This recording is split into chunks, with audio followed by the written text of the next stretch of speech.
G'day, this is Donald Reid. You're having a beer with Duncan on NTM-FM. When Donald Reid's debut solo album launched in 2006, the critical response was overwhelmingly complimentary, a perfect showcase for his husky voice and urgent delivery. The album was described as spectacular, energetic, melodic, intelligent and catchy. It was apparent the singer-songwriter had come up with some of the most assured and addictive songs New Zealand had heard for some time. Little wonder that respected music critic Graham Reid immediately likened him to Neil Finn, Johnson and Dave Dobbyn. Donald is currently planning an upcoming European tour and recording his next album that looks set for release in early 2010.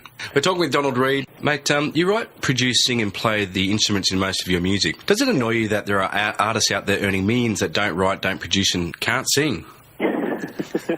It's kind of the case with everything, though, isn't it? You know, but yeah, it does grate a little bit. I mean, because especially if they try and call themselves musicians, there's a difference, I reckon. You know, some of them are performers, and if they're performers, entertainers, something like that, then you can understand. But certainly don't try and call yourself a musician if you can't play the instruments. A respected music critic in New Zealand, Graham Reid, had likened you to Neil Finn, Greg Johnson, and Dave Dobbyn. What's it like being put into that boat? Has there put any sort of further pressure on you as an artist? That's kind of a bit of a bonus, really, but I don't know if it puts more pressure. There's already enough pressure, I guess, on the artist to try and perform. It's kind of like form your own view yourself rather than let other people form their views, because, you know, some people like you, some people don't. So if you listen to everyone, then you'd probably go mad, eh? I mentioned Neil Finn, Greg Johnson and Dave Dobbyn. Did they have much influence in building your career in terms of your music? I don't think so, really. I mean, when I was younger and sort of probably the more formative kind of years when you're actually getting influenced by music, I was listening to more European and US bands and acts than New Zealand. So more like, you know, I get and listen to the Beatles and more Bowie and Clash and Jam, that sort of stuff. Yeah, right. Good music. You've been on tour with Martha Wainwright, Simple Minds, Chris Christopherson, Carole King and Eskimo Joe, which are a very diverse group of artists. Who have you sort of learnt the most off while touring? I guess the reason it was diverse, just to go back a bit, the reason it was diverse is because generally it's kind of played different shows. So one show might have a full band, another show might just be stripped back to, you know, just acoustic guitar and cello, which is what I played with Carole. Yep. With, and that was kind of cool. In terms of learning stuff, probably Chris Christopherson, because he was just such a crazy cat. You know, he's been around the world so many times, such a kind of hardened, weather-beaten, windswept and interesting-looking dude.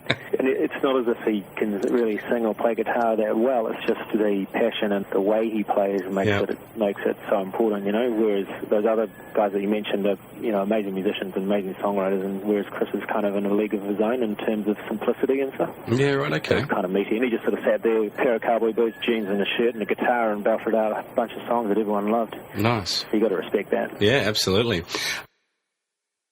Do you have any funny tour stories that you might like to share? Usually try and keep that shit quiet, man. Yeah, no, that's fair enough. No, I completely understand.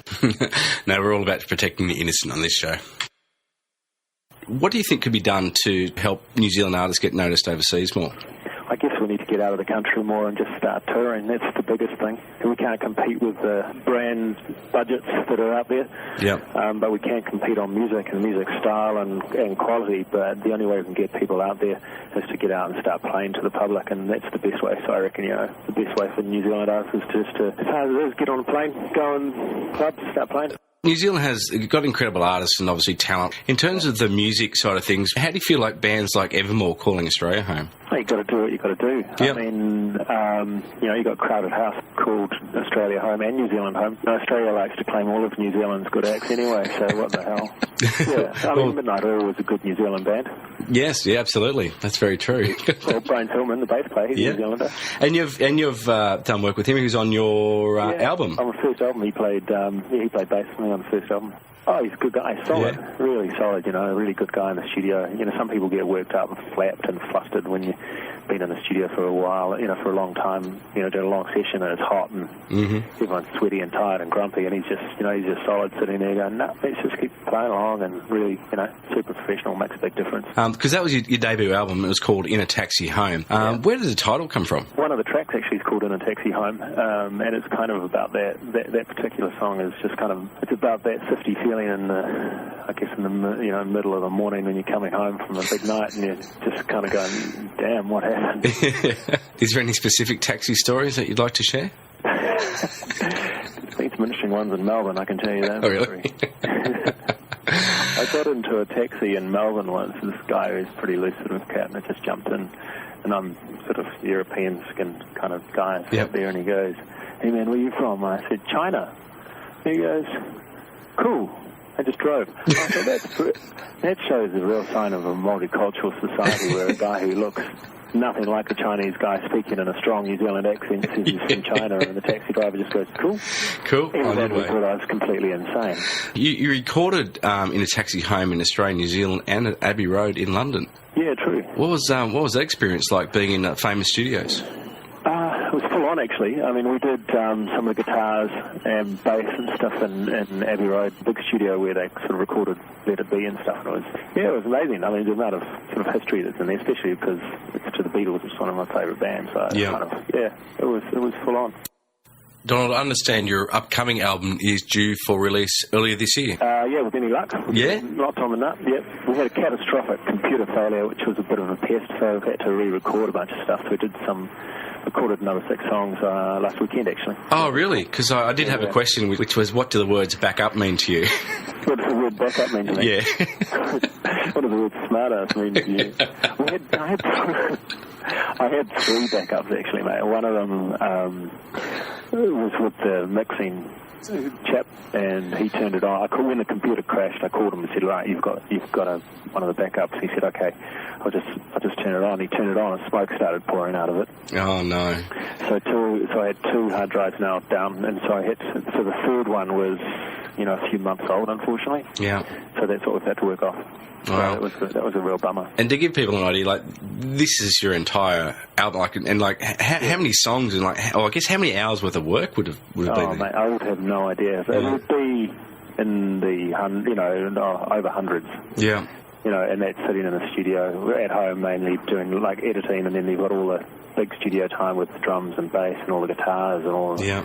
And then all your vocal takes and all that sort of stuff. So you have to re-sing everything. I do my own backing vocals as well usually, so I have to, you're going to have to redo all that. And it's all the little things as well that you forget about. Like when you're doing your tambourines and your shakers and all those little bits of ear candy. Yeah, yeah. So all that stuff needs to be redone. I need to replay the pianos and. I mean, it'd be easier, I guess, if I didn't do it all myself, because then I'd just go in and get someone else to do it. To do it, yeah. I do it myself. Yeah, well, mate, we're actually just trying to work out a sponsorship with Apple for you. Just so it doesn't happen any other time in the future. That would be genius. No, that'd be a terrible thing, and I could just imagine it would have been absolutely gut-wrenching at the time. Oh, yeah. Yeah. It sort of knocks you around for a few months. Yeah. It sort of makes you go, all that hard work disappeared. You had the song You and Me, My Friend, which appeared for 40 weeks in the airplay charts, peaking in the top 3 position. What was that like, having a single which played for that many weeks in the top 3 position? It was great. I mean, it's really cool that it played like that, and the spin-off from that was that, then it got used for the Rugby World Cup, and it's been used for a few other things, which is also really good. It's just good to know that people love it. And I get emails from people saying it reminds them of their great summer holiday they had and all this sort of stuff. So that's really cool. The only negative is that I had to play it so many times I get sick of singing it. I understand you're a long-time supporter of Kids Can, which is a charitable trust. Recorded a charity single for them as well.